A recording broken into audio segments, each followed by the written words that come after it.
ముందుగా వేదిక టీవీ ప్రేక్షకులకు స్వాగతం. వేదిక టీవీ చేపడుతున్న సర్వే ఏదైతే ఉందో ఇది కేవలం ప్రజల అభిప్రాయాలు మాత్రమే. వేదిక టీవీ అభిప్రాయం కాదు. నిజాన్ని నిర్భయంగా ప్రజలతో మాట్లాడి చర్చించడానికి వేదిక టీవీ ఎల్లప్పుడూ కృషి చేస్తుంది.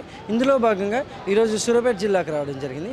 మరి సూర్యాపేటలో ఉన్నటువంటి కొత్త భాషకి చాలా గ్రామాల నుంచి ప్రజలు నేరేడ్చెల్ల, భీమారం, కోదాడ, తుంగతుర్తి, మహబూబాబాద్ నుంచి ప్రజలు ఇక్కడికి రాకపోకలు సాగిస్తుంటారు.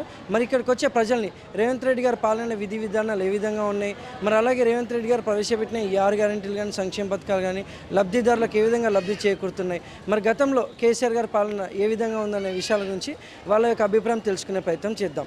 రిపోర్టర్ కార్తిక్ గౌడ్, వేదిక టీవీ. నమస్తే అమ్మ. చెప్పు. మీ పేరమ్మా? లక్ష్మమ్మ, పెరగొండ. ఏం చేస్తుంటారమ్మా? చిన్న బిజినెస్ చేస్తూ ఉంటాం, పచ్చళ్ళు, కారాలు.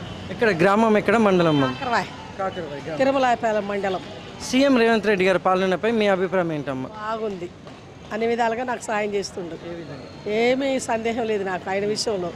పింఛని వస్తుంది, రేషన్ బియ్యం వస్తున్నాయి, తర్వాత ఫ్రీ బస్ పాసు, తర్వాత గ్యాసు, కరెంటు బిల్లు అన్నీ ఫ్రీ బాగున్నాయి.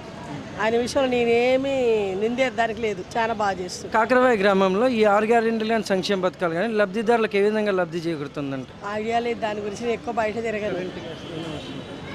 నా వరకు నేను చూసుకుంటా, మా ఇల్లు చివరికి ఉంటుంది, నా పని ఏందో నేను ఇంకా బయట బాగానే ఉంది. రోడ్లు ఇట్లా వేయించిండు కదా, రోడ్లు వేయించిండు, మా గల్లికి కూడా వచ్చింది రోడ్డు బాగుంది. నా విషయంలో అయితే నాకు తెలిసినంత వరకు అంతా కూడా బాగానే ఉంది. అందరు తెలిసి తెలకేదో అనుకుంటా ఉంటారు, అదంతా నాకు అవసరం కాదు, అంతా బాగానే ఉంది. మరి గతంలో కేసీఆర్ గారి పాలనపై మీ అభిప్రాయం ఏంటమ్మా? ఇక అంతంత మాత్రమే ఉంది కదా, ఆయన కంటే ఈయన బెటర్ కదా.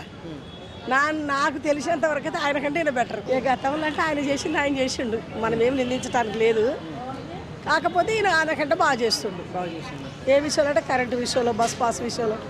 నేను కాకరవాయలో మాల్ రెడీ చేసి హైదరాబాద్లో ఆర్డర్ చేస్తా, నాకు అనుకూలంగా చాలా బాగుంది. తర్వాత కరెంటు బిల్ అని, గ్యాస్ అని అన్ని విధాలుగా బాగుంది. రోడ్డు కూడా వచ్చింది, నా ఇంటికి ముందుకే వచ్చింది. కాకరవాయలో చాలా వేసారు రోడ్లు, 50 లక్షల దాకా మంజూరైనాయి శ్రీనివాసరెడ్డి ద్వారా. ఖమ్మం జిల్లా మా ఊరు, బాగానే చేసారు, రోడ్లు కూడా బాగానే వేసారు. సర్పంచులు లేరు కదా ఇప్పుడు, సర్పంచులు లేరు. మాజీ ఉంటాడు కానీ అంత ఇప్పుడు అధికారం నుంచి దిగిపోయింది కదా, కానీ పర్వాలేదు, పరిపాలన అయితే పర్వాలేదు. కాంగ్రెస్ పరిపాలన బాగుంది, మా ఏరియా వరకు అయితే బాగుంది. కాకరవాయ గ్రామం మొత్తం చాలా బాగుంది. థ్యాంక్స్ అమ్మా. నమస్తే అమ్మా. నమస్తే. మీ పేరమ్మా? యాదమ్మ. ఏం చేస్తుంటారమ్మా? వ్యవసాయం చేస్తాం. గ్రామం, మండలం? గ్రామం పల్లివాడ, రావణపేట మండలం. సీఎం రేవంత్ రెడ్డి గారి పాలనపై మీ అభిప్రాయం ఏంటమ్మా? ఇక అట్నే చేస్తుంది, ఇక బస్ పాసే జర ఫ్రీ పెట్టిండు అంతే. ఇక మాకు కరెంటు ఉచితం ఏం లేదు. వ్యవసాయం చేస్తుంటారా మీరు? వ్యవసాయం చేస్తాం. రైతు బంధు రుణమాఫీ ఎలా ఉన్నాయమ్మా? పడ్డాయి, రుణమాఫీ 60-70 పడ్డాయి. రైతు బంధం ఇక 40-60. మరి గతంలో కేసీఆర్ గారి పాలనపై మీ అభిప్రాయం ఏంటమ్మా? ఇక అంతా ఇక అంతే. ఇక ఈయన జర బస్సు ఫ్రీ పెట్టిండు, ఇక అంతే. ఇక బియ్యం కంట్రోల్ బియ్యం, అది దొడ్డు బియ్యం ఇచ్చింది, ఇప్పుడు కంట్రోల్ సన్న బియ్యం ఇస్తుంది అంతే. అంటే రెండు ఒకటేలా ఉన్నాయి, కానీ ఇప్పుడు గతంతో పోలిస్తే ఇప్పుడు కరెంటు బిల్లు ఇవన్నీ మాఫీ చేశారంటారు. కరెంటు బిల్లు మాఫీ చేయలేదయ్యా, మాఫీ కాలేదా? థ్యాంక్స్ అమ్మా. నమస్తే అమ్మా. నమస్తే. మీ పేరమ్మా? వెంకటమ్మ. ఏం చేస్తుంటారమ్మా? కూలి పని చేస్తాం. గ్రామం, మండలం?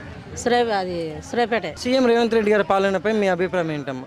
ఏం లేదు, మాకు ఏమి ఇయ్యలే, ఆయన ఏమి ఇయ్యలే. మాకు పెట్టినాం కానీ ఆయన కేసీఆర్ ఇస్తా అన్నాడు, ఆయన ఇయ్యలేదు, ఈయన ఇయ్యలేదు, ఎవరు ఇయ్యలేదు. మేము హైదరాబాద్ ఉంటున్నాము, ఏమి ఇయ్యలేదు. ఇస్తాను అన్నాడు, మేము పోయినాం, ఇల్లు కాడికి పోయినాం, లేదు అన్నాడు, సపోర్ట్ చెక్కుంటే వెళ్ళి వచ్చినాం అంతే. ఇక మాకేమి ఇయ్యలే. 4,000 పింఛన్ ఇస్తా అన్నాడు, అవి ఇయ్యలే. 2,000 అన్నాడు, అయ్యలే, ఇయ్యలే. ఇయ్యంది ఏం మాట్లాడతాం ఆయనని? ఏం మా ఇంట్లో సన్న బియ్యం ఇచ్చిండండి, ఏమి ఇయ్యలే ఆయన అంతే. ఇక ఏమి ఇయ్యలే, బస్సు ఫ్రీ బస్సు ఇచ్చిండు అంతే, అంతే అండి, ఏమి ఇయ్యలే ఆయన. మరి గతంలో కేసీఆర్ గారి పాలనపై మీ అభిప్రాయం ఏంటో? కేసీఆర్ అంటే ఇష్టం అండి, కేసీఆర్ అంటేనే దేనికైనా, ఏమి ఇవ్వకుండా ఇచ్చినా మాకు ఆయనే. థ్యాంక్స్ అమ్మా.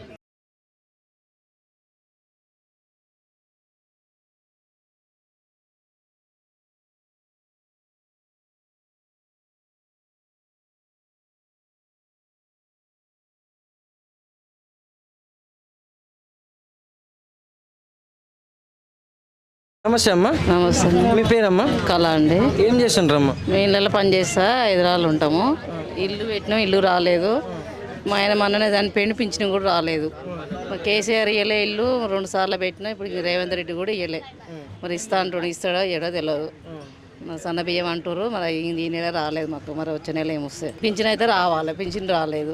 చచ్చిపోయిన అవసరం అవుతుంది మా ఆయన ఒకటే. మా పిల్లలు చిన్నగా ఉన్నారు, చదువుకున్న పిల్లలు, వాళ్ళకు ఇబ్బంది అవుతుంది. నాకు కొంచెం పింఛన్ వస్తే కొంచెం ఇది అవుతుంది అంటున్నారు.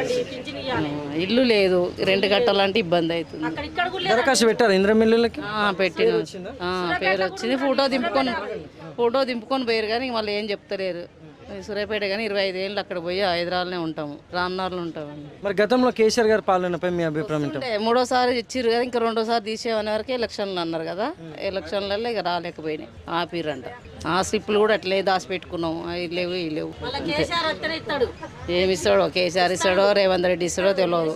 ఎవరైనా కానీ లేని వాళ్ళకి ఇవ్వాలి, ఉన్న వాళ్ళకి ఇస్తే ఏం లాభం? థ్యాంక్స్ అమ్మ.